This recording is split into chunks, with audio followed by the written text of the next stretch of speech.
you brought this like sassy energy, and I feel like I've been the sassiest I've ever been on this podcast. You did get talking to you. sassy. You even said something about religion. I'm like, oh, I don't know if I would have said it that way.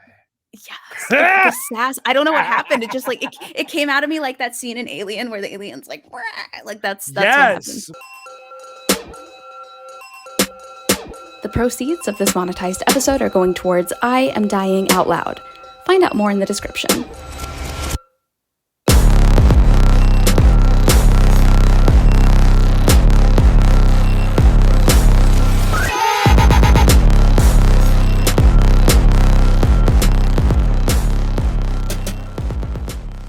Hey everybody, it's me, your host, Sydney Davis Jr. I wanted to get on here. I just wanted to say a couple of things. Literally moments ago, I hopped off this interview with my dear friend Brady, and he's just wonderful. I can't wait for you to listen to his episode. But I just wanted to hop on here real quick and talk about some of the themes of this episode and some of the questions that we pose in this episode that I think are very, very important questions. One of my favorite things about running this podcast is that atheists and religious people both feel welcome, and they listen to the episodes or they watch them on YouTube, and they feel like they belong here, and they feel like they can participate in the, in the chat and in the discourse and such and things, whatever. But because I care about you as my audience, and because I care about you as my listeners, I also care about the way that you are treated in life and the way that people talk to you and the people that you surround yourself with. And what I mean when I say that is we pose some questions in this episode that you might think are scary questions. You might think are offensive questions. You might think are questions that you don't want to think about right now, or that go against your beliefs or something like that. And even if you're somebody who says, I am a Christian, I will always be a Christian for the rest of my life, I have a personal relationship with God, etc., I believe you. I also think that you should, just like anyone else, just like non-believers, just like atheists, agnostic, I think you should question everything. And I want you to know that if you see yourself in this episode, if you see your experiences in this episode, you deserve better. And when I say that, I don't mean that you shouldn't be a Christian anymore. I mean that if the themes that we talk about in this episode and the questions that we ask in this episode and the experiences that we discuss in this episode, if they speak to you even a little bit, if they resonate with you even a little bit, always demand better. Always question everything. Never allow someone to tell you that you lack faith because you have questions and because you decide to do research. Those are people that do not have your best interest in mind. I've said this before, if you've listened to an episode in the past. True belief, in my opinion, is belief that has been challenged, that has been researched, that has been questioned. And at the end of the day, whatever that person found to be the answer, they said to themselves, you know what, I still feel very comfortable, even having been exposed to the opposite beliefs or the opposite answers or something like that. I still feel comfortable calling myself a Christian. That is true belief. And you deserve true belief. And you deserve to say, this doesn't make sense. I want to look more into that. Why is it that this is the rule one day, but that's the rule the other way? Why is it that as a woman, I have different rules than the men, or as a man, I have different rules than the woman? Why? Question everything. Always. And demand better for yourself. And also, enjoy this wonderful episode with my friend Brady Hardin, because he is fantastic. I can't wait for you to meet him. Please check out his podcast. I've linked it below in the description, and have a wonderful day.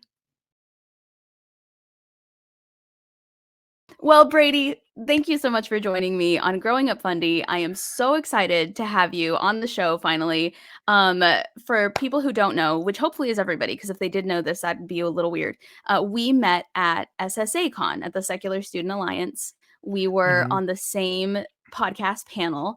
And I heard some really interesting stuff about you and your life. Just in conversation, we were just chit-chatting. And I knew I had to have you on here, but at the time, I couldn't have you on here. And then when I got your email, relinquishing that you could be on podcasts Ye again. I messaged you on Facebook immediately. I was like, Brady, fill out this form here, get on the podcast. So enough from me though. Tell us a little bit about yourself. Who are you? What do you do? What's going on? Why are you here? I really appreciate you having me on. It was nice. I'll explain the relinquishing in a moment, but it was Yeah, yeah. nice to like go in with such a friendly person like you and somebody I was like, oh, I feel so comfortable now because after we met, I just felt like, oh yeah, Sydney's good people. Like I could We trust vibed like Y- instantaneously, I felt like. instantaneously. So I'm from like a little bit of south of St. Louis. Grew up in a very Southern Baptist. I believed it on my own. I like Yeah. committed myself to the full time ministry when I was 14. Um, I came from like a pretty bad home life, but also when I was 14, I realized that I was attracted to guys, and I was Oh open about no. like, yeah, that's an issue. I was open of like, when I was like 18 or so, I was open about, oh, this is what I struggle with, but I'm never going to act on it because, yeah, that'd be wrong. So over the years, I got my degree in biblical studies and theology. I was going to be a pastor. Met a woman that I That's was like wild. legitimately attracted to at church. We ended up courting, got married, and then we had a kid. And then I found out she had an Ashley Madison account and she was talking to another guy. And so we had a big issue.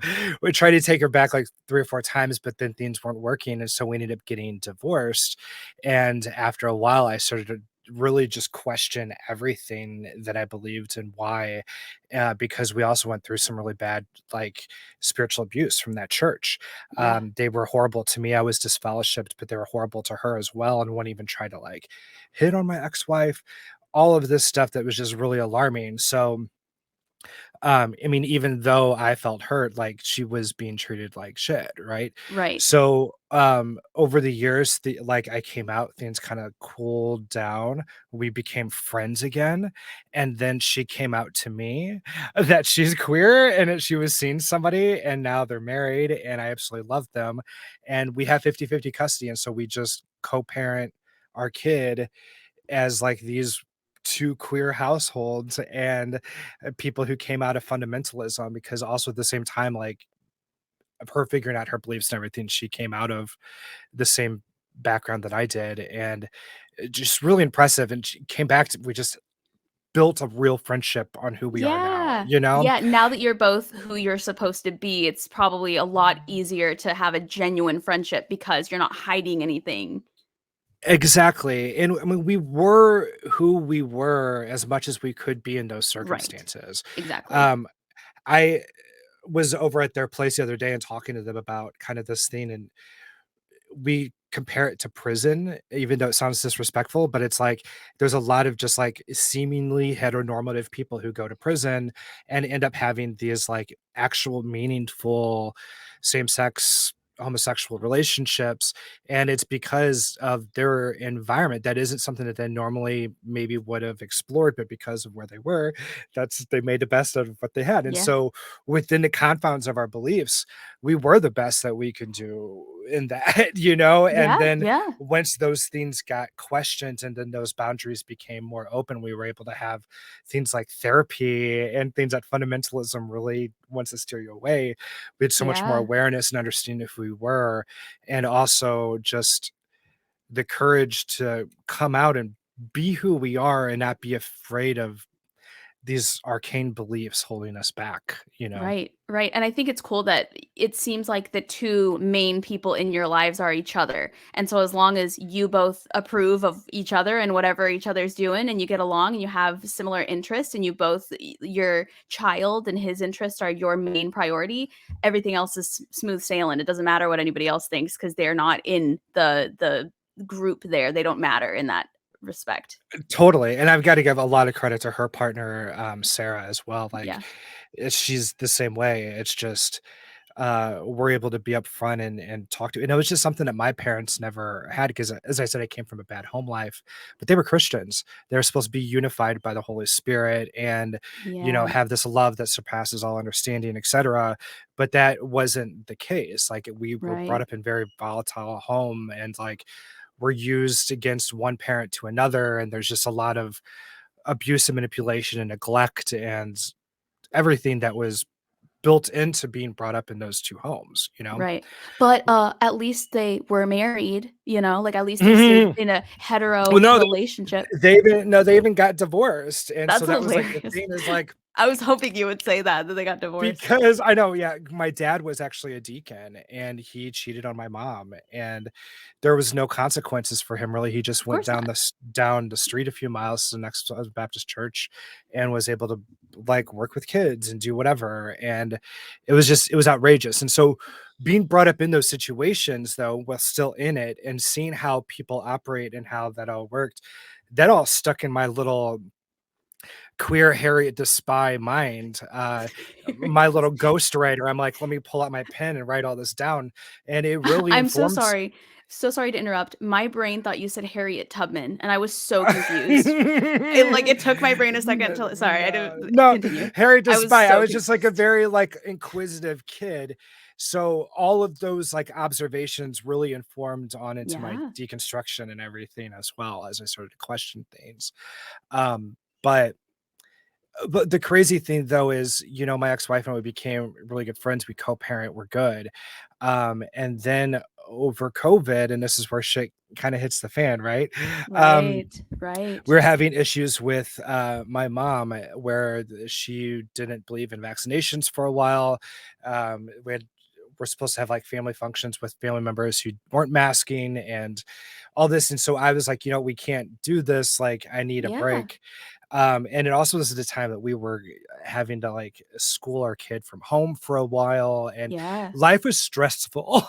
Yeah, And yeah. it came to a point where we had to tell my mom just like, hey, we need a break, and don't try to, because she was also trying to contact my ex-wife if she didn't get an answer that she wanted from me, and it's like, Dude. we're too old for this, and this isn't. Yeah, I've gone through therapy. I know how to set boundaries, and this isn't okay. yeah, So we would set those boundaries, and they would get crossed. And I said, this got to the point where we just need a 6-month break. After this 6 months, we can get a mediator. We can sit down and talk about these things and work through it. But for right now, we need to do that. But little did I know, after the 6 months in Missouri, there's a law. The grandparents' law is the nickname, and every state has ridiculous, like varying grandparents' laws to find out. But ridiculous. like Illinois does it right, but I can get into that in a moment. But for our situation, the grandparent law is that if a grandparent is kept away from the grandkid, and only if the parents are divorced, only if they're divorced, then for over 6 months, then the grandparent can sue for visitation. That's And ridiculous. That's ridiculous. utterly ridiculous. So when this all happened, I had to put, my podcast on hold and everything, because I knew anything I said or did was going to be used against me in the court of law, and it absolutely was. My That's podcast ridiculous. was in one of the meetings was described as, quote, crushing and killing Christian people, Oh, and it's like, stop. what does that even Y mean? literally, you crushed a Christian to death on the podcast. I heard it. It With was like my ASMR. Like, it was terrible. It was the worst thing I've ever heard. Yeah, crushed them with my bare syllables. Like, what in the world? Um, and it was just a thing where we documented everything and did everything we can to throw at the court and be like, this is why, this is the pattern. And because it's like a conservative judge, that stuff really isn't mattering. And from what we understand, we're kind of one of the only cases where the law is being used this way. And to Yeah. me, I don't feel that it's a coincidence that it's because we're queer Yep. people. And That was my first thought as I was like, I bet he's thinking you're, like, quote unquote "unfit parents" or whatever just because you're both gay. that this is an opportunity to keep some sort of influence appointed by law into my family's life or whatever. I don't know. Like, I don't want to sound Also like a conspiracy theorist, but it's just the amount of evidence and the amount of just patterns and the things that the hoops we have to jump through, and we had to pay for a third party lawyer, and the third party lawyer is like, no, absolutely not, this, shut this down. And she's like, no, you had painstakingly clear communication of with your mom, and this isn't right. And she's she's amazing. But everything has been, we've jumped through all the hoops, we've done everything. We've been able to prove, hey, we can make decisions for our own kid. And it's just done nothing but rack up thousands and thousands and thousands of dollars of debt. That's And it's insane. wild. That's wild. And to my excuse me. I swallowed my own saliva. Let me take a drink. Mm. Gross. It's God. He's like, this is what you get for talking shit. But doing. And my thought process is like, yeah, I know this is a law. Yeah, I know she's like, I guess legally allowed to pursue that. But if I were the judge, I'd be like, this woman seems crazy. Like, this woman seems like a psychopath. Like, this seems like a woman who does not need to have regular custody of a child. Like, that's the part that I don't get. But then again, I'm not like a conservative judge in Missouri, who has an issue with the LGBTQ community and especially atheist LGBTQ members. And on their side, it was framed that the only reason that I'm doing this is because they're Christian and I'm on a vendetta. It's like, no, she's just like, there's a reason why record numbers of people from our generation are going no contact with their parents. Yeah, absolutely. Absolutely. I'm just saying. Well, I mean, that was a big thing is a lot of times, like on my Facebook, I have a few different brands that are like Brady. Okay. Star Trek is a big one is a big thing. So I've got like a folder of Star Trek memes. I have a folder of mental health memes and I have a folder of deconstruction memes. Okay. And mental health ones, like, I care about the things I put in there. And a lot of times I want to share things about how we should and could cut contact with our family when needed. But at the same time, now in the back of my mind, I'm like, I don't know if that's legally what I can tell people with a clear conscience, because there could be weird ramifications and however these laws are used in the future to gain control and to be able to meddle into people's lives. It's frustrating as hell. I bet. Yeah. That's wild. And so when earlier you mentioned that you were disfellowshipped or disfellowed. For somebody who doesn't know what that means, what does that mean and how serious is that? What does someone have to do?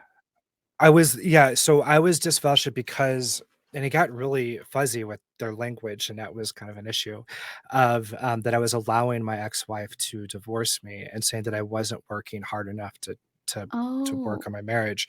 And that's not a thing. And the therapist I was seeing at the time, or the couples therapist I was trying to coordinate, they're like, no, that's not. And that was actually when I understood what spiritual abuse was, and that was a big click to me. So they had a meeting with me, and said that I needed to do this or that. And I said, no, I can't, because I have to have these boundaries. And then without announcing it to me, they told the church that they weren't to have contact with me unless it was to bring me back. So I was to be treated as if I was not saved because I had gone against the elders' leadership. And it was bullshit. And I was educated on the Bible, and I fought against it. Actually, I found a third party pastor. This is where my deconstruction really hit fuel. But I found a third party pastor that I respected, and that they respected, and met with the pastor on a weekly basis and was able to prove my innocence over like 3 months. So traumatizing, because it was literally, how do you even prove that? How do you even prove innocence of that? That's like, it's such a ridiculous. For me, I went through the Bible, because I was like, here is what it would take to disfellowship someone. This is what you charged me against, and this isn't the biblical. These are the steps that I took. And that third party pastor was like, absolutely. And I told them, like, after we did the whole, like, it was like a mock trial almost, as me, the pastor, and that third party pastor. And then he said, no, Brady was right. You owe him an apology.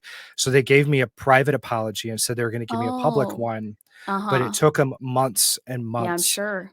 And then after the third month, where I'm like, hey, what's going on? And they're like, oh, we're having a hard time fitting into the schedule of the church, blah, blah, blah, blah, blah.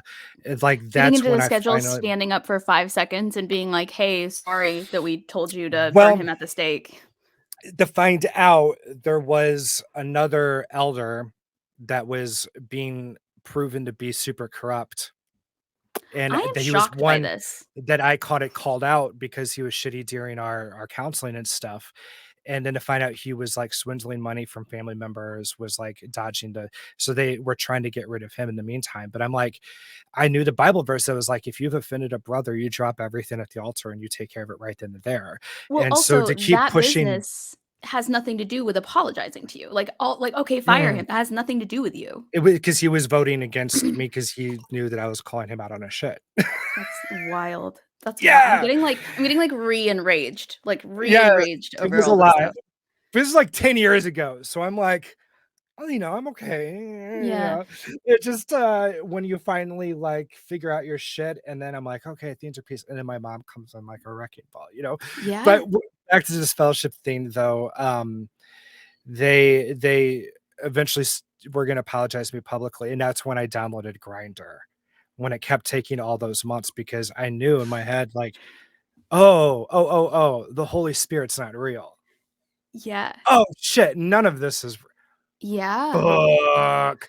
And it Wow. wasn't, and it gets minimized in a lot of Christian minds of like, oh, you didn't get what you wanted. And so but this is like literally after years of me repressing my sexuality, Well, putting yeah. myself through conversion therapy, And if trying to what take you want is to be treated like a human being, then yeah, you should remove yourself if you're not getting what you want. and I even like tried to go to a few different churches and like reached out to some of their elders, and they the elders at the old church warned them about me of like, oh, this, and they had like all these meetings with me and all of this. And then now a whole bunch of people have left those churches because those are also super abusive. Who would have Yeah. thought? So it's just one thing after another. And I even tried different denominations, and I started asking a lot of like progressive churches a lot of questions, and it just turned into like, well, we just don't really know. And I'm like, yeah, I don't think that's really landing with me the way that Yeah. the positive way that you're hoping. Yeah. Um, If and your eventually just church kind of it all. if your church had been kinder during the divorce and during all that, if they had actually been there for you, do you think you would have been religious Mhm. longer? Were you already pretty steeped in your deconstruction? No, I mean, I would be in longer for sure, absolutely. Mhm. But I strongly believe that by now, knowing inquisitive little Harriet Despy, not Harriet Tubman, but Harriet Although we Despy. do love Harriet Tubman. We love Harriet Tubman. But Harriet Despy, little Brady, I think I would have been out by now, especially during the Trump era, because um, I my faith was so my own, right? And I would see at times this character of Jesus would be calling people out on the differences between what they say they believed and what they actually did. Yes. And even as a non-believer, and I don't believe Jesus as we think of him in the Bible is real or anything, but that's one thing about that character that I'm like, okay, you're a narcissistic cult leader and have a lot of problematic other shit, but this is one thing I'll agree with you on. Yeah. Is to dramatically at times call people out at that separation between what they do and what they say. And there's no way that I would have gotten through the Trump era without. Yeah, there's no No. No, way. no way. Yeah, I think that did it. I think that was the final straw for a lot of us. I Mhm. think, especially people who were on the fence, like, I was on the fence at the time, like, I was watching all the R and Raw videos and stuff like that, but I was still kind of on the fence, and then once 2016, 2015 hit, it was just game over. It's like, there's no turning back after this. Um, and so as you navigate this, you're deconstructing, or do you consider yourself fully deconstructed at this point, pretty much? Yeah, I'm like as atheist as they come now. I'm very Yeah, much I call myself a secular humanist because I like to start right. with what I do believe. But no, Oh, I definitely. like that. I really like the way you said that. I like to start with what I do believe, and then I talk about what I don't believe. That's good. That's good. And so when you were deconstructing and deciding to leave the church and you were getting on Grinder, what inspired you to start your podcast? Did that come in that era? Was that kind of an FU to everybody in your life, or something totally different, like a creative interest? It was more of a creative interest. I was obsessed with the show Lost. That was kind of like one of my windows to the outside world, right? And I was obsessed with the Lost podcast the Official Lost podcast, and I started listening to Mark Maron, and I'm like, podcasting, there might be something to this. And then I Yeah. think one day I was just taking a walk and had an idea of, this would be a cool way to talk about deconstruction and questioning, because Yeah. I thought of myself.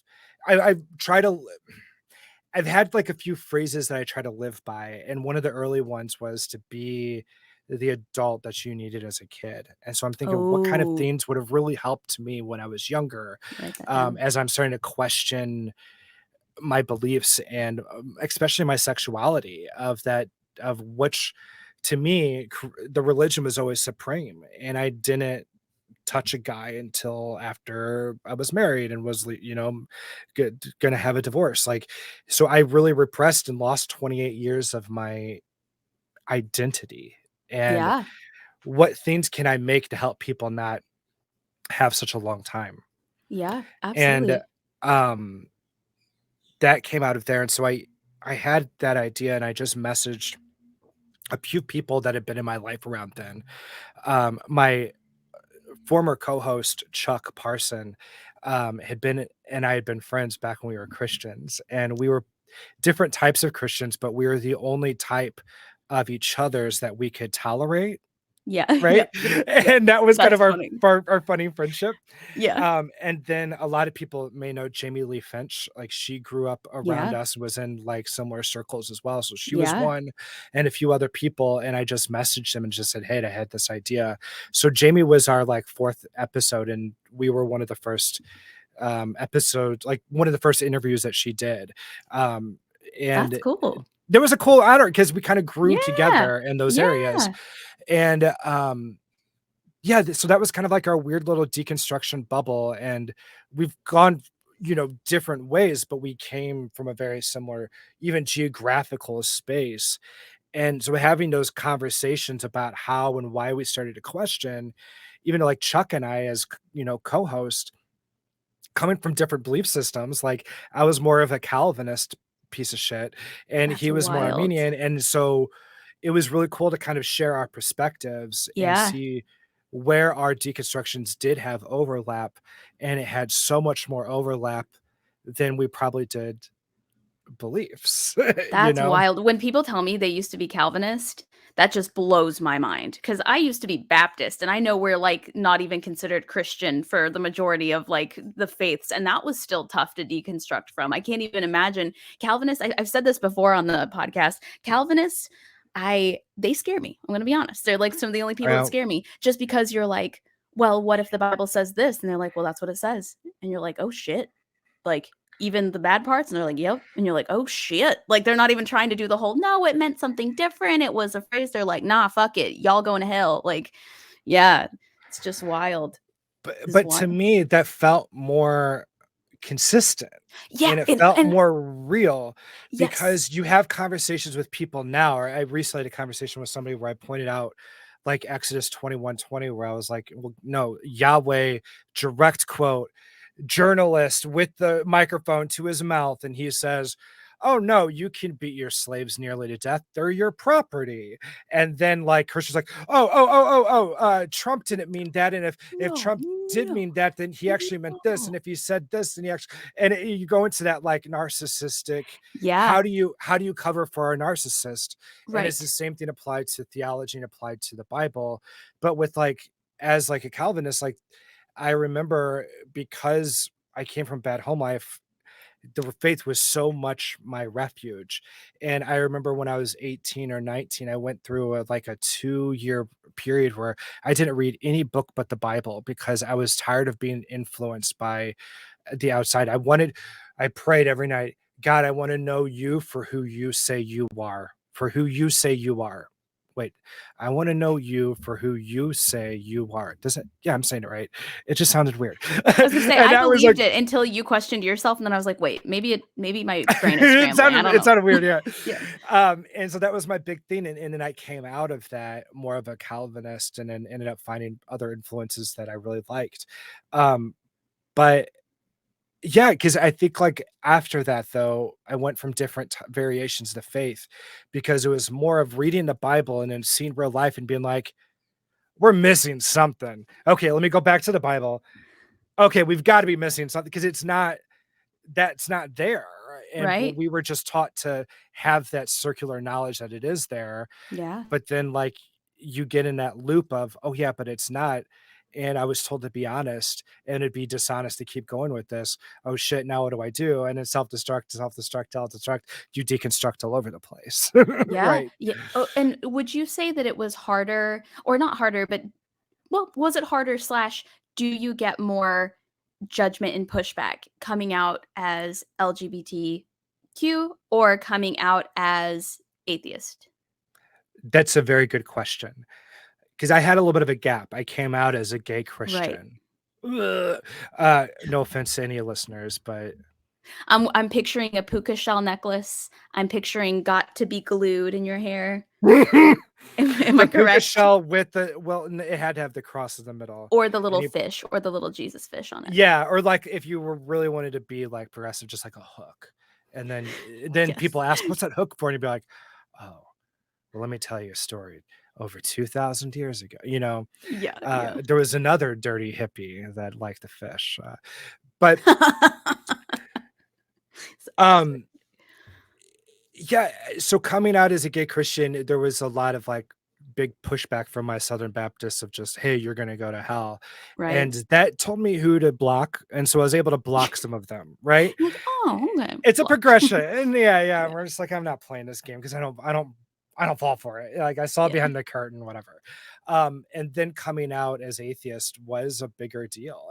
There was another weird thing where like coming out as having a boyfriend also like stirred up a whole bunch of like equal controversy, just like, I guess you can just picture me having sex now. Like, I don't know what the difference is here, but sure, Yeah. go for it.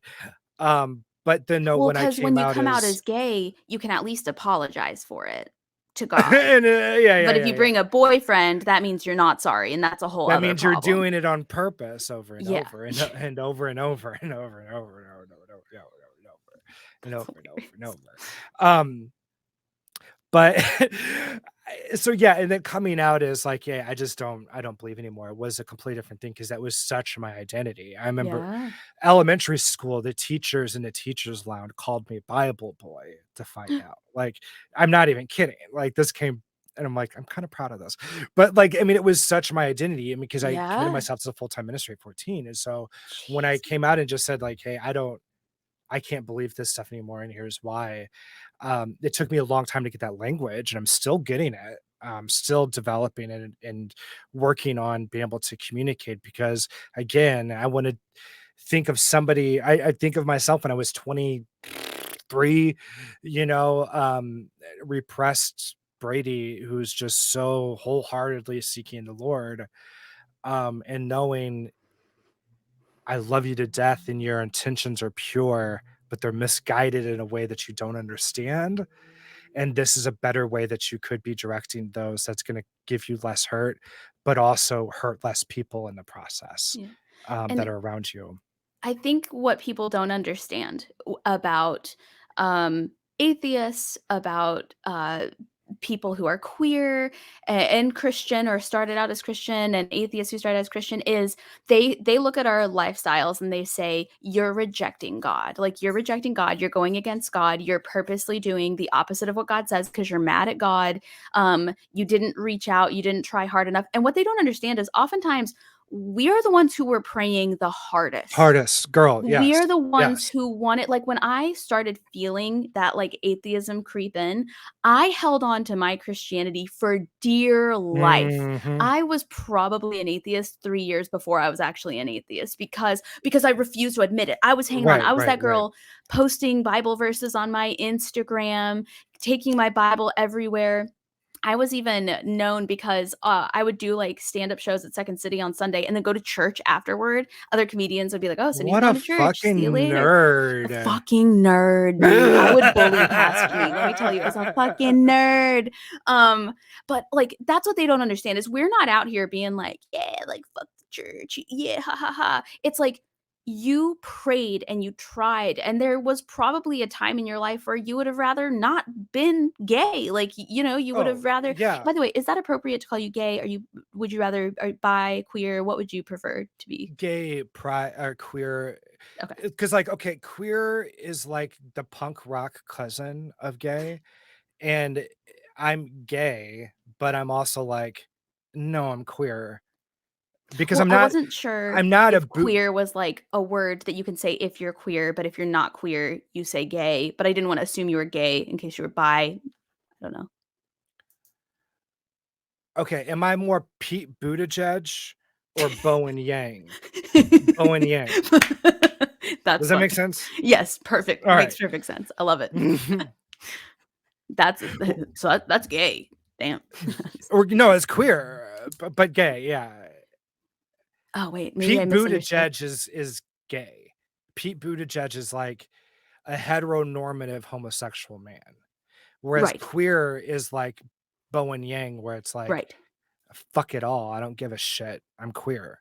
Okay. Okay. Yeah, That makes more sense. I was thinking that's how I I'm see it, at least. yeah, that makes perfect sense. The way you spell that out. I feel like this should be on like a poster somewhere where it's like a scale of those 2 Kinsey, people. yeah, Yeah. yeah, yeah, yeah, yeah, yeah. That's funny. I like That's that really idea. I love that. And so if you could go back and do things differently, what do you think you would do differently? Like, how far would you go back? Would you come out sooner? Would you date men sooner? I know for a fact that you would not undo your son. Like, I know, like a lot of people might be like, oh, maybe I his know, parents I did. know. I'm like Back to the Futuring, and I'm like, when could I approach my ex-wife while my son is in utero and being like, okay, listen, this is Brady from the future, and I have a few messages for you. Or, number one, you know how our sex life's shitty? Yeah, we're both queer, okay? uh, and all the beliefs that I've been pushing onto you and making you read John Piper books, for the love of God, I am so sorry. Uh, yeah, Divorce it's all over wrong. that.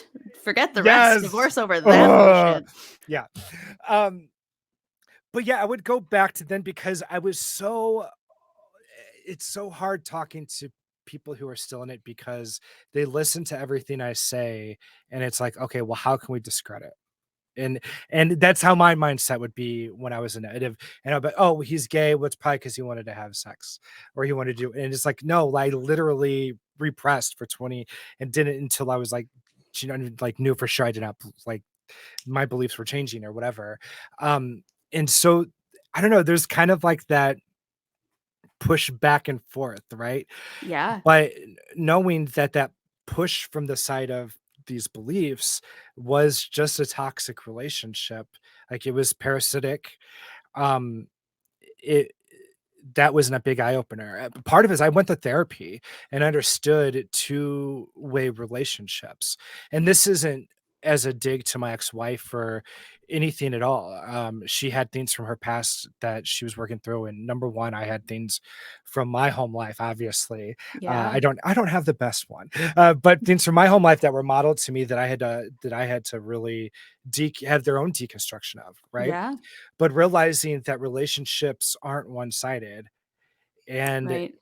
that messed up my relationship with God because I Right. realized, oh, there's always a reason. There's always an excuse. Just Right. like dad never said he was wrong, and just like mom never said she was wrong, and they would have like this little series of excuses. That's what I'm going to get from God. And Right. you want to say that, oh, you're like a good father, but this is how you behave. You're not a good father.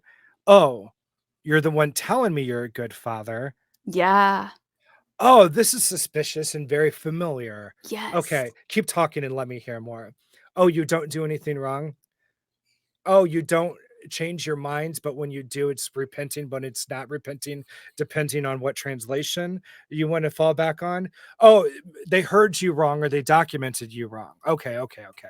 But that direct quote where you said that it's okay to beat your slave, that was just a mistake, or we That was messed a that up. metaphor, Brady. It was a But you different were, time. yeah, it's a different type of slavery. Oh, that's strange because the problems I have with slavery is the owning people and the beating them nearly to death. And those are both present in that verse. So tell me out here. So it's like understanding that pattern is the Yes. patterns. That's what deconstruction is about for me, Yes. is not a, oh, this script is outdated, give me a new one. It is more of a, no, let's break all of this down and see what patterns are common with how we're making excuses for this belief system, or how we're trying to keep ourselves into the privileges of this socially as much as possible. Mm, But as like an outsider, as somebody who has lost all of those privileges, whether I wanted to or not, I'm going to have a different perspective, yeah, and finding the vocabulary for that, because often I would get shushed out of the, oh, well, they're trying their best. Shush, shush, shush, shush, don't talk about that. But it's like, well, no, I deserve space too. And my right. experience deserves a place to come out. At And least if people, acknowledgement, at least e- bare minimum acknowledgement. exactly, because what happens a lot with, and this goes back to something you were saying earlier before, but with like queer theologians, even though, let's, I put myself through conversion therapy, and let's say one of them did as well. But when it comes to our experience now, I'm ignored Right, because I have questions of, well, where was that God for me then? right, And why, what's the difference between me and you? The only real difference is you're still comfortable right. making a life out of this and monetizing out of it. Whereas for me, I'm going to be more honest and say, no, no God showed up for me, no matter how pure my heart was, how wholesome my faith was, how wholehearted I was. But what did show up for me was myself and people and therapy Yep, and the queer community. yep, And I'm not going to spiritualize that and say, oh, that was all God. I'm going to say, ah, that was despite of God, because yeah. God is the one who put me in conversion therapy on my own. God is the one who didn't take away my guilt and shame of being attracted to guys, or any of that in those situations, or Or make it take even away your easier. attraction to guys, which is apparently what he Wanting to wants. beg, exactly. And none of that happened. And Yeah, so queer theologians, when I talk to them and start asking questions, it comes down to them saying, well, you were praying wrong. They won't say it like that, but it's a like a, well, what were you praying? Were you what were praying for you God to change wearing? you? Yeah, Because if you wanted him to change you, then you should have known at a 14, as a 14-year-old, that you should have been reading the Bible in this completely different way that's foreign to you and not at all available to you. You should have known that. But no, I was a four. Let's look at the power dynamics of there.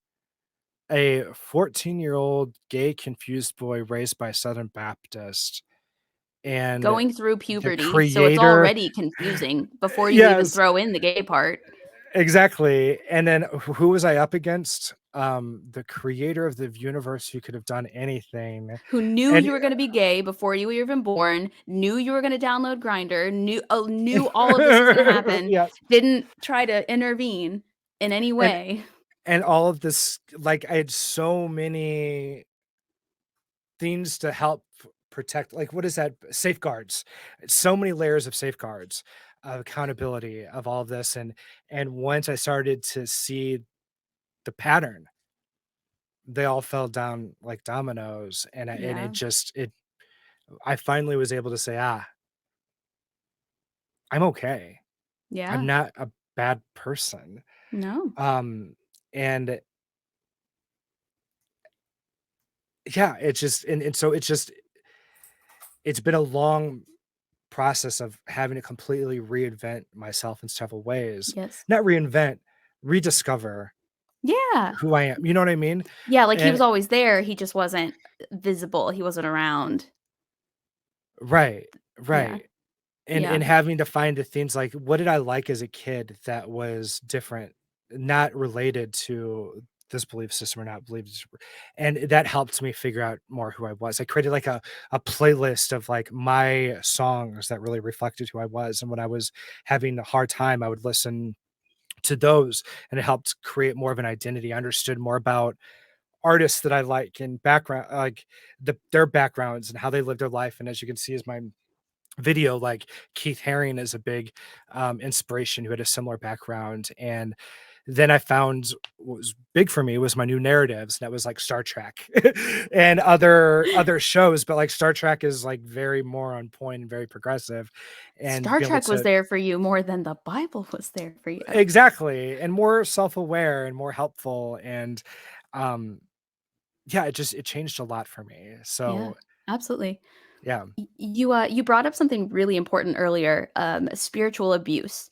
And I think Mm. it's really important because a lot of people who are in the thick of it, like they are steeped in spiritual abuse, they have no idea. They don't even think that's possible because there's, I want to specify to people listening, not all Christian churches commit spiritual abuse.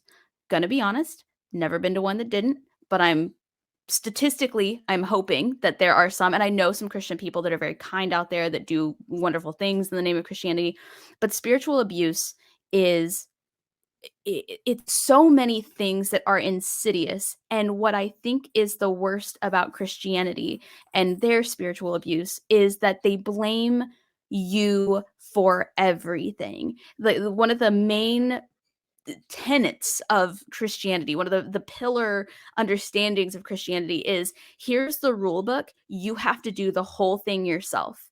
If something's going wrong, like you said earlier, you're praying wrong. You're not coming to church. You're tithing incorrectly. Everything is on you.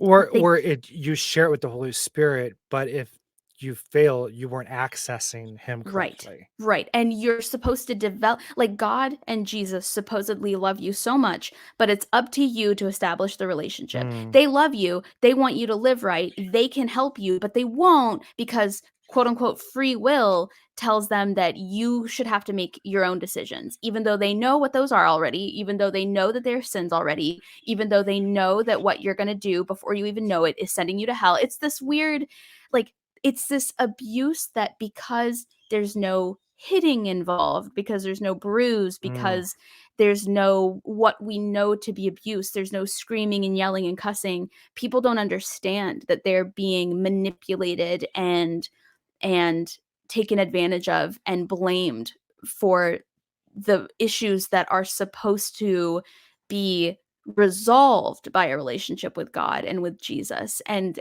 they think to themselves, my pastor would never lie to me about that. And you mentioned earlier, you said I'm just supposed to believe this stuff because you told me. And it reminds me of so many people where you're like, how do you know God loves you? Because it says so. Because the Bible says so. Yeah. So the person you're supposed to love wrote a book that says they loved you, and they don't have to show you, and they don't have to prove it, and they don't have to reveal themselves, but you're supposed to sacrifice your entire life defending the love that they have never shown you, that you've been working for solo. Like you said, one-sided relationship. Like, I watch a lot of catfishing shows on YouTube. And when people look at their friends and they're like, so you've never FaceTimed? And the friend's like, no. And they're like, so you've never Oh, met in yes. person? And the friend's like, Right. no. And they're like, and they take money from you. And the friend's like, yes. And they're like, and you've only ever seen pictures of this person, right? You're insane. But when you apply those exact same, so you've never seen him, you never talked to him, he takes your money, you have to go to church all the time, you have to listen to the rules that are in this book. Do you remember the one who thought that he had a relation with Katy Perry? And Yes. even after he was like, they were like, no, you don't. And he's like, well, this is a test. But, like, low key though. And even Katy Perry had to come out and be like, "I've never been in a Dude. relationship with this person." Yeah. And Christians can recognize in an episode of Catfish, like, "Haha, that person's crazy. How can they not see that they're being manipulated?" And then turn around and the next day tithe in a plate for a person who they have a personal relationship with and they feel the love from, and they've never felt more love in their entire life. They've never met, they've never heard. Well, I hear him in my own personal way. What way is that? If your friend said that about their online girlfriend, you would commit them to an Y- asylum. Yes, you would have very difficult conversations. Yeah. But it's the pattern. It all comes back to patterns. I know I sound like I'm crazy, like you're gonna turn and there's all these newspapers on my walls with all these, red twine in between the pictures, but it's all about the patterns. Yes. What did it for me, what educated me how to deconstruct was watching a shit ton of cult documentaries. Yes. Nexium, Yes. the one about the weird, like, sexy guy on the beach. I'm trying to remember. Oh, which one's Then that? there was, I'm I mean, for he research. thought he I was mean, sexy, but then it was like in the 70s, maybe I would have been like, okay. But nowadays I'm like,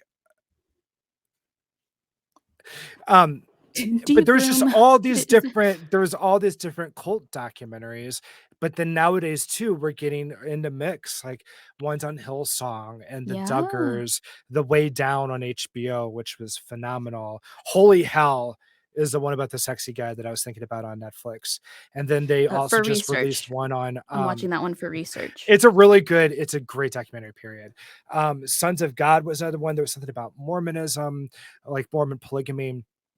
But here's the funny thing is you watch all of these and you see the patterns, and the patterns that they have in common, even though they're completely different cults and denominations and religions or whatever, they have so much in common with how people are controlled and how so that's the fruit, if we're going to use JC's language, that's the fruit of those belief systems. That's the fruit of that ideology of each one of those.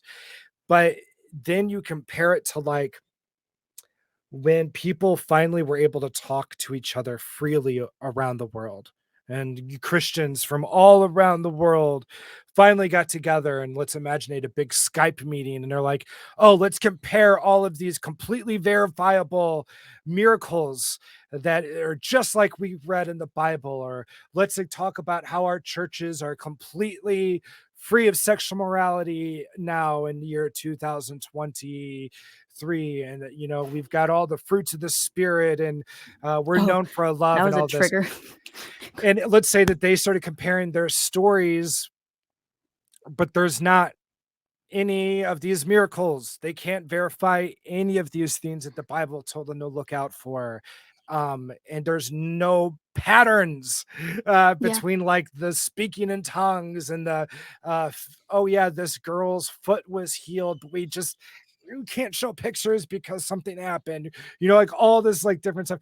There's not enough evidence to In an show age where we have cameras everywhere, literally in our pockets, we TikTok, still have no everything. right, we still have no verified video of any of this. But then you go to, again, let's say there's certain parts about Jesus that if we divorced it from the rest of him, that I can say, okay, I get behind that. And one of them is to examine things for their fruit. Jesus's kingdom has had thousands of years to have fruit, to have proof, to have evidence, to have something that sets them apart from other religions, but there's not a consistent pattern there. And when you compare it to other religions who make similar claims, they will have the same patterns of explaining it away. We don't really have to show for that because we have to have faith. Those patterns are the same between all these religions. And even more than that, the abuse patterns are the Mhm. same among these religions. Right. And then it comes down to like, oh, well, there must be some small sect of Christians out in the wilderness that are preserving or doing everything. It's like, how far are we going to go before we realize that Right. all of these are equals? We're all equals. None of you are chosen by God. None of us are more divine than others. But if we talk about our human experiences, if we share stories, if we use metaphors that are self-aware, that aren't trying to fool people or trying to come up with an alternative facts or alternative history or any of that, and we just say, hey, these are metaphors that we use to grow as people and share those things among each other, then we can grow as a community as Right. equals Right. instead of this bullshit of indoctrinating people and trying to feel like we're somehow connected better to the divine than people who left the faith. Right. But we have nothing to show for it other than faith. Right, Um, right, and one thing that I try to emphasize as often as possible is that even if somebody's listening to this and they're like, "I'm a Christian, this sounds like you're attacking me." Absolutely not. Like, even if you're listening to this and you're like, "I'm a Christian and I always will be a Christian," still question everything they're telling you. Still question everything. Like, you may think like, "Oh, I have a great relationship with Jesus. I have personal proof that I need in order to," which whatever that might be, you should still be concerned that it is victim blaming when your prayers aren't answered. It's irrational to think that you should worship someone who says they love you but has never once made an appearance before you. Like, you should still question these things. You should still wonder, why it is that you keep being told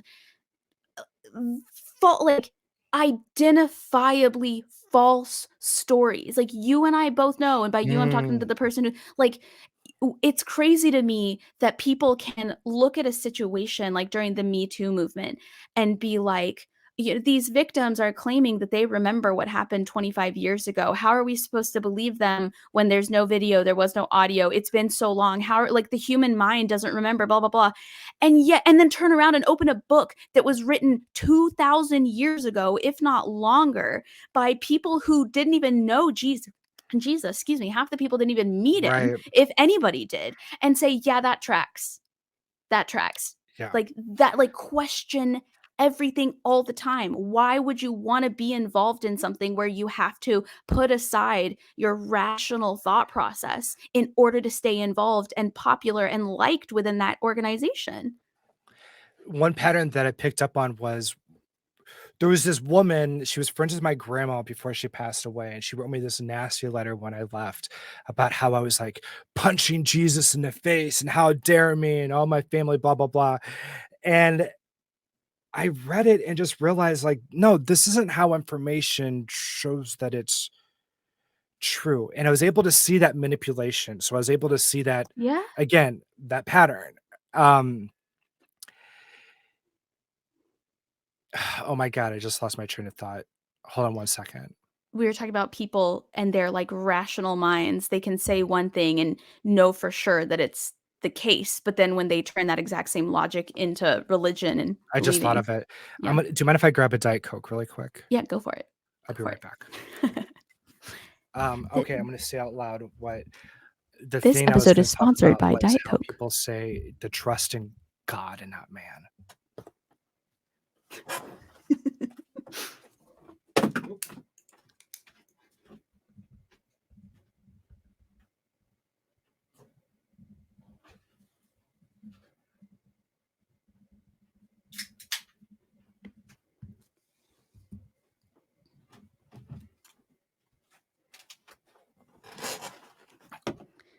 That was a crisp can open sound. That was like ASMR.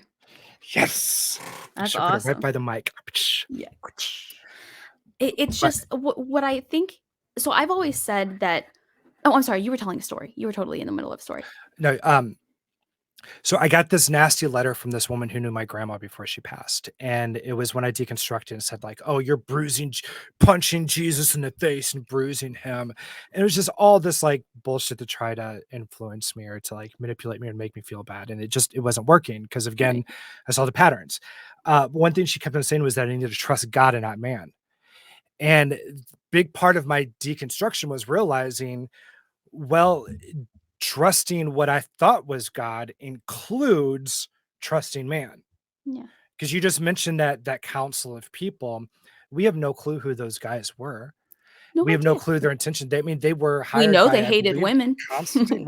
They were, yeah, and they were like probably hired by a colonizing force, aka Constantine, and were used to colonize places.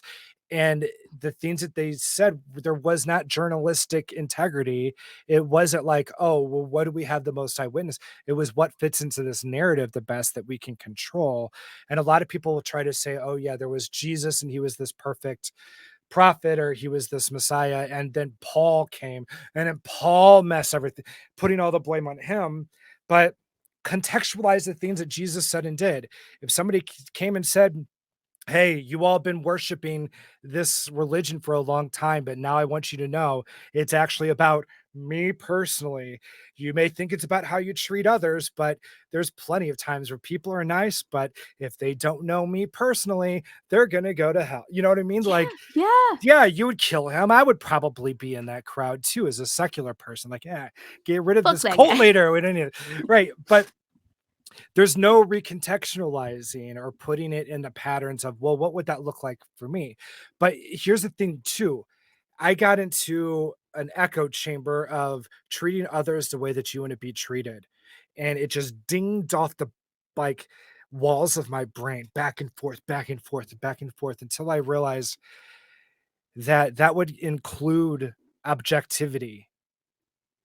That if I wanted some other people to deconstruct their Muslim faith or their Scientology or whatever, and just to believe what I said based on faith, and they wanted me to just deconstruct all the things in my beliefs and do theirs by faith, there's no objectivity, because treating others the way you want to be treated when it comes to information or uh, exchanging ideas, you have to be equals. And built within to the religion is this bias of, well, we can see something you can't. And then you say, okay, well, fine. Well, what can that thing do? They describe all the, and it's going to answer your prayers. It's never going to leave you or forsake you. You're going to have love, joy, peace, patience, gentleness, and self control. If you go into these church places, you're going to be accepted and loved, and that the Holy Spirit's going to, and so you have all these things, but then you say, okay, well, let me put that against my experience. Like, oh, either these things aren't happening or these supernatural things are really just done through social privileges and how people have been put to treat other people within this one group. But if you step outside of the group, do you get that? No. Right. Fuck. Then you Right. watch cult documentaries. All of them are the same way. Fuck. Why So am there I is no relating to trusting. this cult documentary so much? Why am I seeing myself and my church in this cult documentary that's supposed to scare me and make me think, wow, I'm so grateful I was never involved in that? And why are we not relating to the experience of the people depicted in the Bible? Right. Why are we relating to these cult documentaries and not to our source material? Right. Shit, shit, shit. Deconstruction. Yeah. Yeah. I had a comedian friend who put it best in one of her sets. She said, I refuse to take spiritual salvation advice from people who didn't even know what glasses were.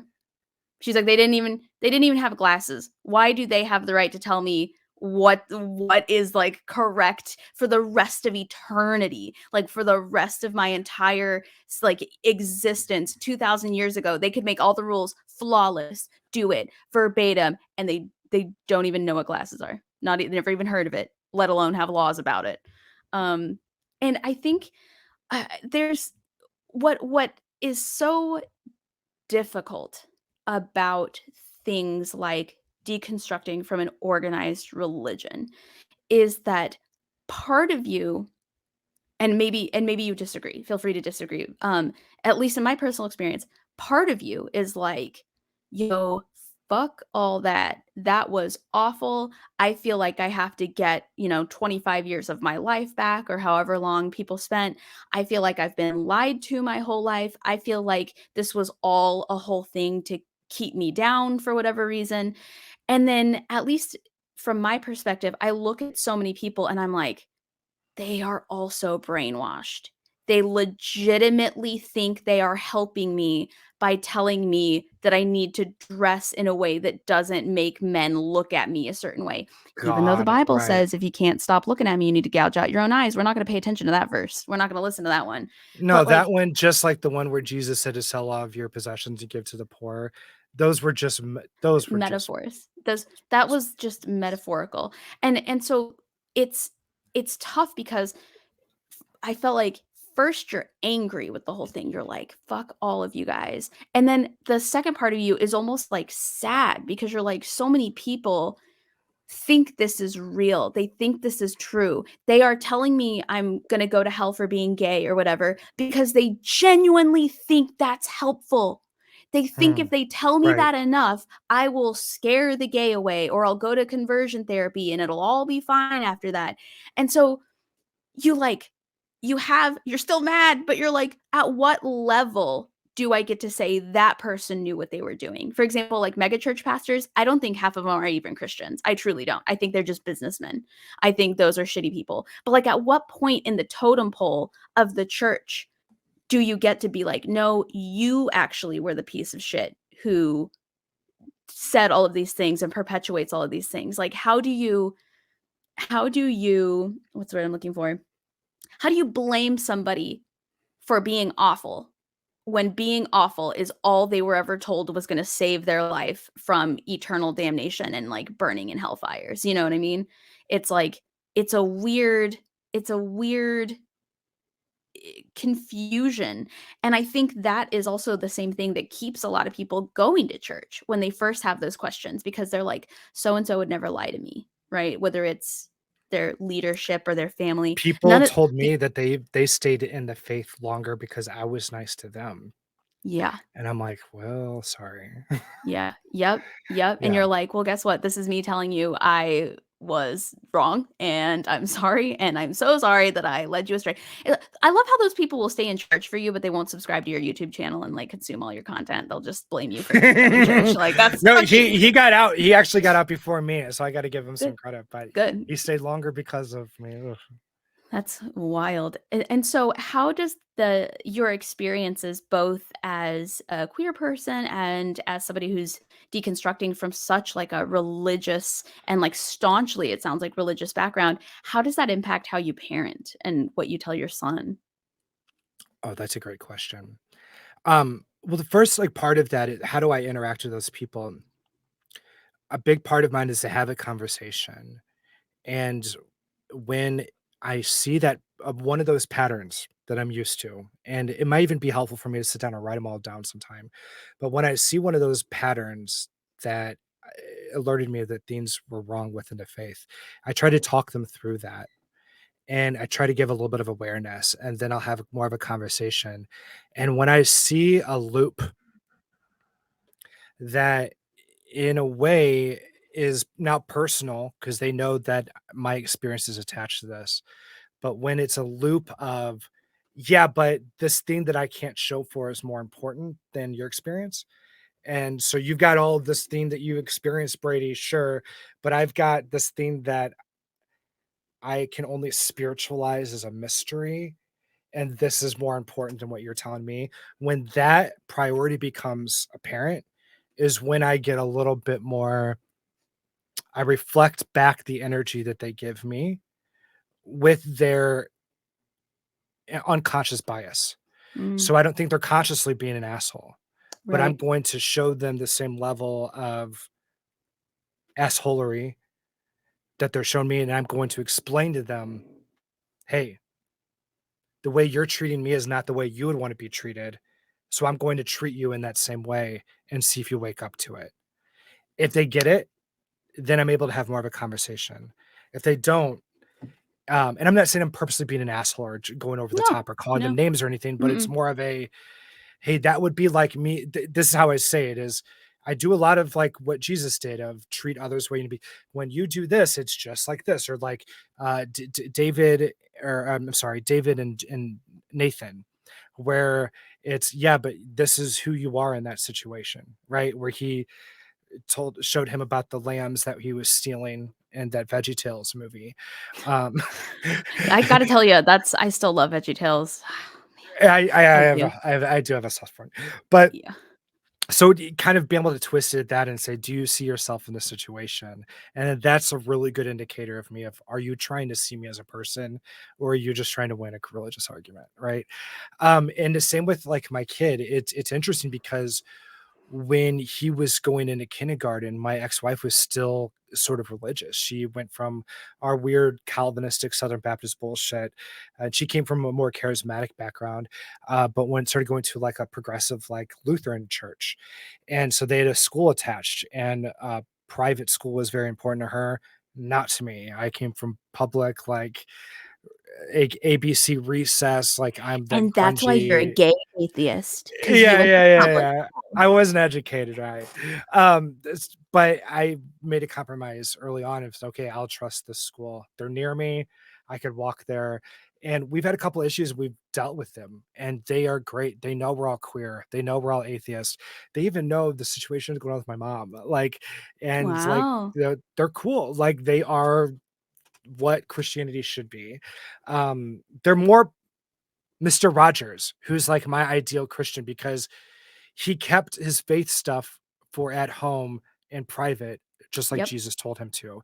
But he practiced empathy, and he was one of the only people telling little Brady about divorce. other than Dolly Parton, but we didn't really listen to Dolly Parton. But like We he was should have in influencing me. hindsight. But the key was it wasn't about his faith. Also, earlier mentioned about when I finally understood what spiritual abuse was. The therapist I was seeing at the time was a Christian counselor. And even though I'm Mr. like a religious, like burn it all down to the ground, I recognize that there are like progressive, like strings that are understanding this stuff and are improving on it and teaching it within their culture. Um, so all that to say, like, yeah, that was kind of how that transition came about. And so does he go to a Christian school, your son? Yeah, it's like a Yeah. Lutheran school, and To be fair, the he doesn't Lutherans are believe, like but I got no issues with Lutherans. I feel like they've always been pretty chill. they're pretty I don't chill. know. Yeah, I've Yeah. never met a Lutheran I didn't like, to be honest.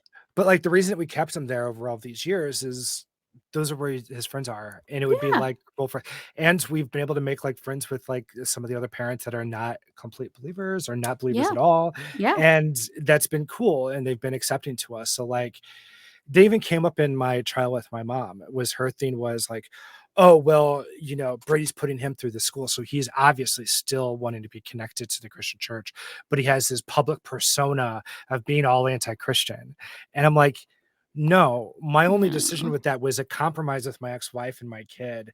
Yeah. If that makes me a bad atheist or a bad secular humanist, but like a decent father, I would rather take that. And if that's like me trying to I've posted about it on my social media. Now that I think back at it, but like, if that's me trying to keep a secret, like, come on, Turns out I'm secretly feeling feelings for God and I'm lying yeah, about it. That's not at all. wild. And Yeah. so what I feel like I've been a lot saltier and sassier this episode than I usually am. What are some of your favorite things? What are some of the best things that have come out of both of your coming out journeys as an atheist and as a queer person? What are some of your favorite things? I mean, I would say definitely like before my ex-wife was out, or before she realized, like, she started going through like deconstruction and therapy and realizing that she's queer. Before that, it was rough because my mom would try to team up with her against me because I was still the bad gay guy, and my That's ex-wife was wild. like, "I'm not really gonna do that. Yeah, I'm Yeah. not that's not," and so that's why things got weird with my mom too, is when she realized she couldn't control my ex-wife anymore. My ex-wife thought for herself, and that like created a big Yep. issue, and that's a Yep. big part of this like lawsuit. And my ex-wife is like, "Nope, I'm with Brady on this one. We're done." Like, Yep. you know, um, so that was a big turning point, was her coming out and us realizing I I'm an equal with you, because in my family growing up in the abusive home, I never had that. And so when my parents cheated and I got remarried, it was like a hired mercenary. Of course, they're going to take their side. They're fucking. Yeah. They're Yeah. married, and I'm this weird, like, undiagnosed ADHD kid that you all are ignoring because you put all the attention on the bad kids. I'm the good kid, like just playing Sims 4 until I don't have a social life. And so I never really had my people. I didn't really have a chosen family. Um, and then being disfellowshipped, lost everyone at once, also at the exact same Everyone. time. I didn't mention this earlier, but my best friend, it's between time 3 and 4 that I was taking my wife back, or my ex-wife back, and that we were trying to work in things. But my best friend just had sudden heart failure, and he Oh, died. He was 29. that's It was like wild. a was putting on swimming trunks to go to the family pool. And like, they were like our friends, like, put a dot in between each letter, friends, because when we first got married, they lived in the apartment right across from us. And he was my best man and was one of the Oh, few that was understanding where I was coming from and sympathetic. And then yeah. in the time just passed, Yeah. and lost everything. And my family, my at that same time, my mom was saying that I, quote, shouldn't have my son overnight anymore because, quote, if I don't molest or rape him, one of my friends will, because Jeez. they associated that straight pedophilia with homosexuality. To And it's like, just imagine saying that to your son. Like, Never, how can you call yourself a parent? And, like, I never. I can't even fathom, I truly cannot even fathom saying that to my flesh and blood, my child, even if If they're an there was adult. if there was evidence and there were victims and there were people hurting, Yeah. I would have to. I would have to Yeah. come to that face and say, but for her, just, "Oh, somebody else told me that you're gay. Yeah, you shouldn't have your let me intervene and let me try to fix this." Yeah. And that's where a lot of the trust, like, broke with Oh, yeah, of of course, course. obviously. Yeah. But yeah, so I mean, that was a rough time, but it is a thing that straight people don't have to think about or deal Yeah. with of, Right. for me, having to give up time or authority or supervision of my child to someone who thinks that I deserve to burn in hell forever, and believes that I'm inherently a sexual pervert, and then my Yeah. ex-wife, that both of his parents or all three of his parents are sexual perverts that Yeah. deserve to burn in hell, um, just for And they being think who we are. and they think they're a better influence on your son. That's the Which wildest part. They're not even saying, "You shouldn't have your kid." They're saying, "I should have your kid." And it's like, every Yeah, and it would only be for, like, limited visitation each month, "So what, but man?" still on top of that, it's like in Illinois, like I mentioned earlier, this wouldn't happen because they're clear that if both parents agree, then parental rights supersede anything, Yeah. and that's come on, like, what the Yeah. fuck are we doing? Um your kids are yours, and you are the Yeah. we should be making the decisions of who we want our kid around, and when both parents Yeah. are saying, "No, absolutely not, we do not trust," just because you can get a lawyer to come in and attack me and be like, "Oh, he's just anti-Christian, he's anti-Christian," and starting off with that, so we're automatically on the defense, and the only way to get even to there to fight is to pay thousands and thousands and thousands of dollars proactively just because we had a parent question boundaries. It's outrageous. Like A parent who already doesn't that's not understand real how boundaries are, like, already, off the at cuff, all. they fucked it up the first time around. And that was a That's big part of deconstructing as well, is questioning my childhood of this authority that God gave me. I'm supposed to just follow, but I'm able to find all these really inconsistent patterns that show you can't admit when you're wrong. And I didn't have language for it then, but I have language for it now. right. And I've read enough books now that I'm like highlighting every line of like, if I could recommend this to your listeners, but Adult Children of Emotionally Immature Parents is a phenomenal book, Wow, I'm writing that that down. I cannot recommend enough. And another one is just called Toxic Parents, was a big one for me. I believe that was by something North or something. I can't remember the last name, but reading those sort of books was a huge eye opener. Or oh my god, even Jeanette McCurdy's book, I'm glad my Yes. mom's dead, was yes, Yes. that's the sort of selfishness, that's the sort of narcissistic bullshit, that's the sort of like Yes. reasoning of always justifying everything you do that I recognize both my parents and my God, my ex-God. So yeah, it's been a very depressing situation of like having to mourn not just this, but my family too, of knowing I can't trust anymore. Like, and the family who's like has only heard her side and hasn't even said anything to me because I'm the outsider gay atheist Right. anyway. So which one are they going to believe anyway? If I'm Right. morally corrupt, like I'm done with all of it. And Yeah.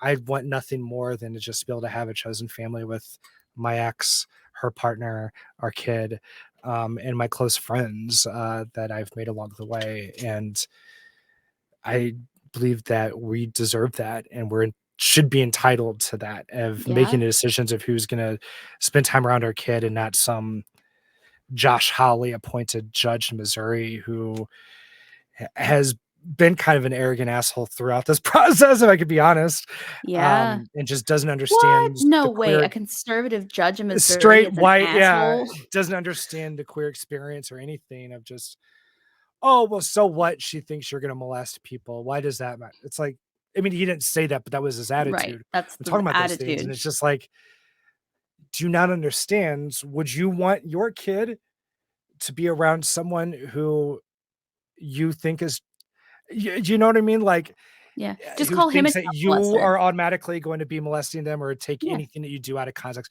or proactively listening to your podcast and proactively trying to find something they could twist and turn against of like, oh, will you still let your kid go to a well, obviously you're still seeking and your public persona is a liar. And it's like, what are you doing?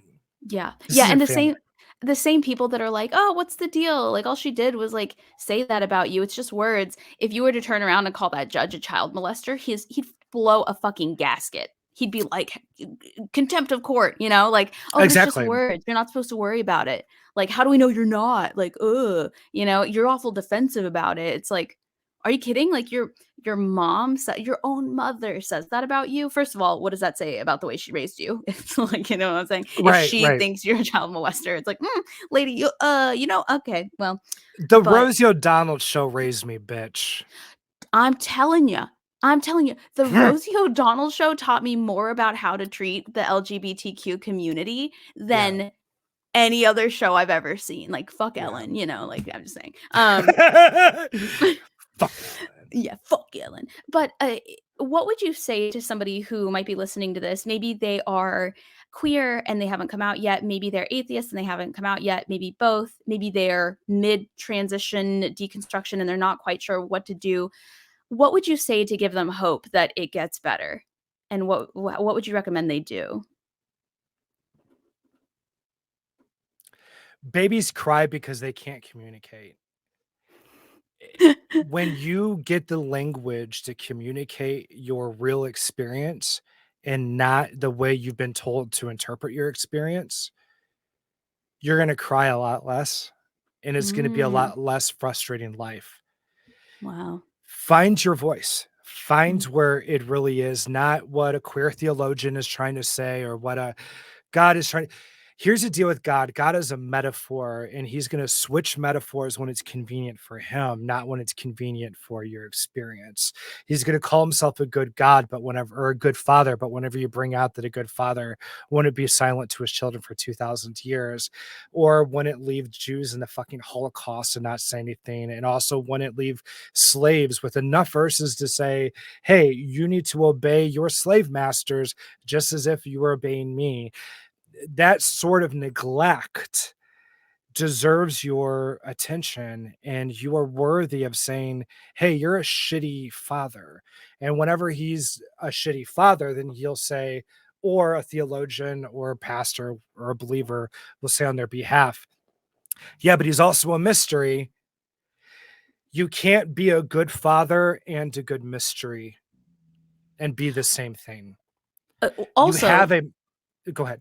and I was just gonna say, also, what Scooby Doo taught us that mysteries and monsters are often people that we should have trusted that betrayed us. So, you know what I'm saying? Like, If it it, wasn't for those meddling deconstructors, yeah, rip the those mask meddling off. queers. Rip the mask off and see the council of in Ne'er do charge wells. men from thousands of years ago who thought the earth was flat and thought women should shut up. Rip the mask off and look at them directly in the eye and saying, me trusting God is trusting you because Yeah, you're the only source of this God that I have. And even nowadays, when you show me things that you said, and I think they're bullshit because I have to live in 2023 and not back when you all were writing, I have to just say, oh, there's somehow a mistake. I don't know what happened. yeah, yeah, God tried his hardest. yeah, And also consider that if a creator and 100% of his creations fail, he's a shitty fucking creator. right, And it's not your fault. And quit right, blaming yourself and quit self regulating yourself. Quit having forbidden beliefs. What should be forbidden is how we treat others. And that means breaking their consent, harming others, or to make decisions on their behalf that they're not aware of. Those are the sort of things that harm people, not believing, oh, this may be broken. yeah, The blurring the lines between morality and believability is a part of your indoctrination. Yes. So what I would say is let the walls that deserve to be melted melt, and keep the walls that protect people, that treat others the way that we want to be treated, which is just humanism in a shell. And objectivity is a big part, and just having the awareness of like the patterns of how indoctrination works, how cults work, how religions work, even your competing religions deconstruct with the same oomph that you want them to. That is the platinum rule. That is the golden rule of treating others the way you want to be treated. Question as much as you want them to question. Hmm. And if you come out realizing that we're all equals, then it's time to start treating them and yourself that way. So many people that were brought up with Christianity and had as their number one to treat others the way they want to be treated. Their number two lesson now needs to be treat yourself the way that you would want to treat others. So to show yourself respect, to show yourself credibility, not to just say, oh, well, these thoughts that I'm having are against what these beliefs would want me to have. So I need to push them down or say that they're sinful. Stop self-regulating that way, and show the same amount of investigation that you want others to show. Yes. That'd be my best Yes. advice, I think. I love, especially that last sentence, show the same amount of investigation that you expect other people to show. That's huge because, again, we go back to that whole, if somebody tells you, oh, Ariana Grande cheated on her husband, you're like, show me, where's the proof? If somebody tells you, oh, the weather's going to be terrible on Saturday, you're like, where? Show me. Where does the weather say? And yet, when it comes to the most important thing, like your eternal salvation, people don't need proof. They don't need to see anything. They don't need to hear anything. They don't need to know anything. It's about building a personal relationship with something you're not supposed to see, because that doesn't count as faith. If you ask him to see him and talk to him, you have to believe the either. We believe what we tell you. And that doesn't, anybody listening to this should recognize how much that doesn't track. Mm. If your It was by teacher, faith. It was by faith the emperor went out naked. and And look what that's happened this to him. and that's the same pattern. Like Yeah. understanding that pattern of oh, he didn't see it, but he went along with what people said that he should be seen. Yeah. Yeah. Okay, now apply that lesson to not only what you think about God, but what you think about the Bible and its Yeah. creation, Yeah. of that council that voted on it and edited it, but also on God. You're not seeing him, but you're seeing what others tell you to see. Even says within the Bible, it gives itself away. How would they know unless they were told? Well, Yeah. because it should be real enough to make itself apparent to them as Yes. well. The only Yes. things that need that word of mouth like that are conspiracy theories and things that require faith. And when you spiritualize not having evidence, you're kind of betraying the human race, let's be honest, because all of the progression, every discovery we've had is from finding and believing. And to have this, oh, well, we have this superior knowledge and it requires us to believe with it. And it's like, No. wake up. Everyone Yes. does this. All the other religions and cults are doing this. Yes. There's not holy, holy, holy. It is same, same, same. And Yes. you are being indoctrinated just as much, equally as much as you think a Scientologist is being indoctrinated, If not because more.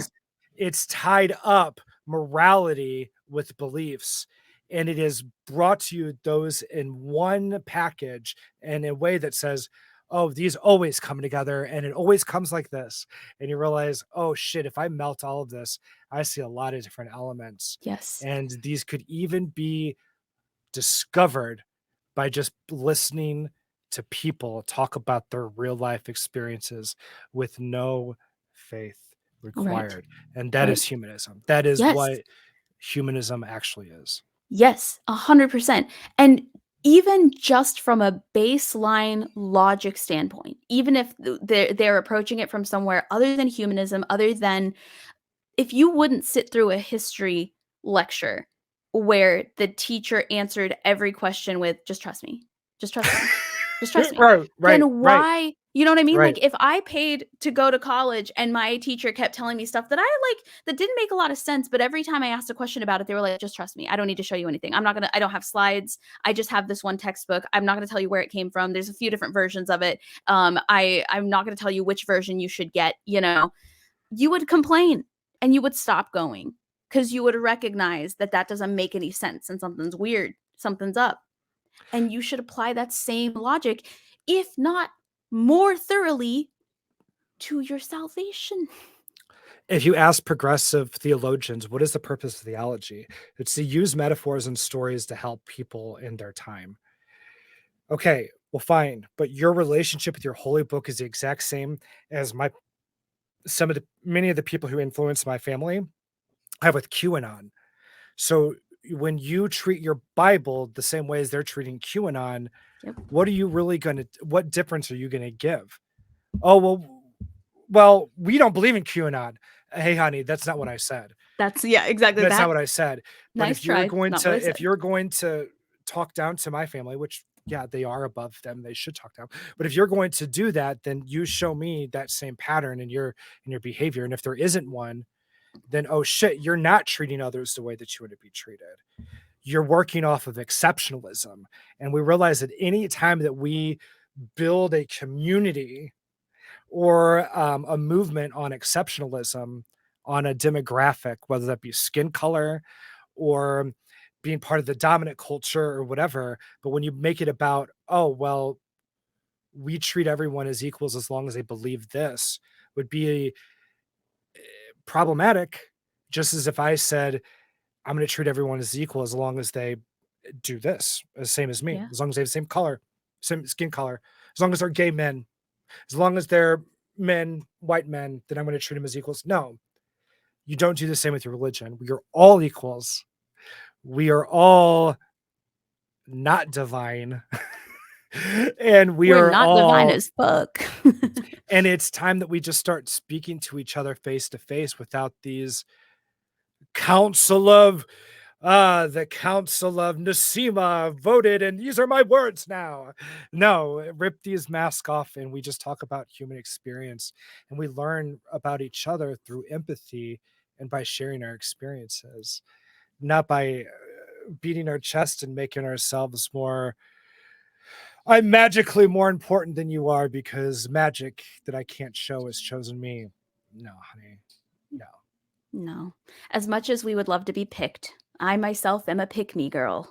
That's not what's going on. We're not getting picked. We're not getting chosen. I was a Calvinist. I hear it. Yeah.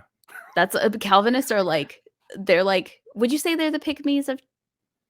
No, they're doing the pickers. They're doing the They pick-me. are the Janet Price is Right audience. They are the pick me, and then they're like Janet, blah blah blah, and they're like, ah! Yeah, that's Calvinism in a nutshell. But for anybody getting excited by that, please don't become a Calvinist. Don't do it. It sounds exciting. You get a car every time, which is cool. But other than that, you win something. Well, Brady, I literally just realized I've kept you like 30 minutes longer than I said I would. I want to be respectful of your time. This has been great. And for anybody listening, in the whatever platform you're listening on, in the links below in the show description, we've got a link to Brady's website, your podcast, some other podcasts that you've been on in case people really enjoyed what they listened to and they wanted to hear more of your perspective. All of that stuff is in the comments.